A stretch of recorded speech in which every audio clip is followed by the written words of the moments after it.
What's going on, everybody? Week 5 already, complete insanity. A couple games eliminated from the slate, which should make things a little bit more straightforward. And we're taking a top-down, big-picture approach here to figure out how we want to handle our DFS lineups with the cash and GPP articles submitted. And obviously, we definitely want to start with the Chiefs and the Cowboys, both at home this week, both in really, really good spots. The Chiefs get to play against the Raiders, one of the worst defenses in football, so we know that all the Chiefs are great options. And then the Cowboys get to play at home against what could potentially be the worst team in the league. The Giants have scored 3 touchdowns on the year. There's no team that's scored less than 6. Everybody else in the league has doubled them up. Jason Garrett is proving to be next levels worth of bad.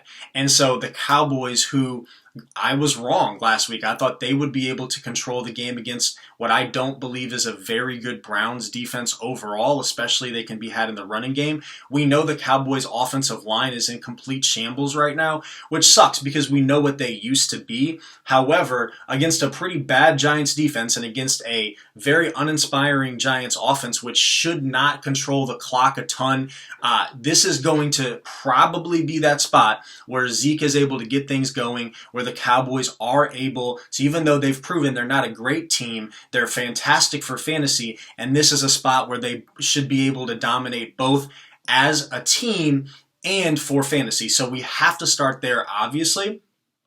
But there is one more good spot as well, even though it doesn't come off as a great fantasy game. The Cardinals, even though they're on the road against the Jets that will be starting Joe Flacco, the Cardinals' offense has been a little up and down, a little disappointing. I'm a firm believer in Cliff and Kyler in year 2. But if we look at this spot, we know the Jets' defense is not very good. We know their offense doesn't inspire at all. I mean, we saw how much Brett Rippon was able to do against the Jets defense last week on Thursday Night Football.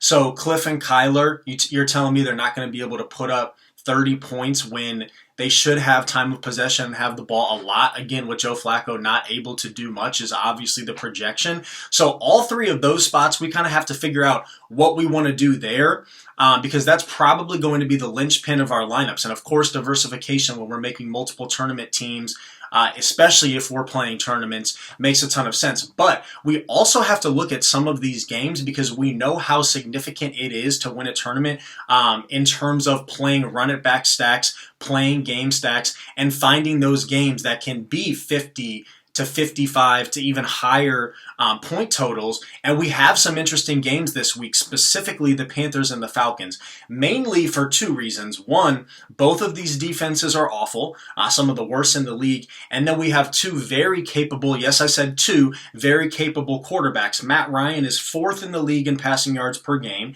and Teddy Bridgewater is 7th. Okay, so they're both top 7, and yes, some of that has to do with their defenses, but that's exactly what we're looking for in this spot because even though neither team is, upper echelon in the league, this could be a spot where they're capable enough on offense and they're just bad enough on defense for this to be a 55 to 60 point total, and that gives us some very interesting run-it-back passing game stacks that we can utilize. Very similar thought process for 2 more games. The Jaguars and the Texans. Same deal. We know Gardner Minshew, if I can talk, is plenty capable, and we know Deshaun Watson is, and now with Bill O'Brien gone, that might open things up. Now again, that's a projection because Bill O'Brien took over play calling last week and changed it up, and now he's gone and it's changing up again. Is that something that we really want to hang our hat on? Maybe not, but the fact that Watson gets to play at home against one of the worst defenses in football and the Jaguars that allowed Joe Mixon to get right last week, maybe David Johnson gets right, although there's kind of a timeshare there, so we really want to look more at Watson and Will Fuller and Cooks, who maybe could come out of nowhere as a tournament option, even though he played a ton last week but caught no passes. This is an interesting game as well. And then the Bengals and the Ravens. The numbers aren't going to, from a defensive perspective, really jump out at us because both defenses have played pretty good, especially against the pass. But we've got Lamar Jackson, who had an injury scare. Sounds like he's going to be perfectly fine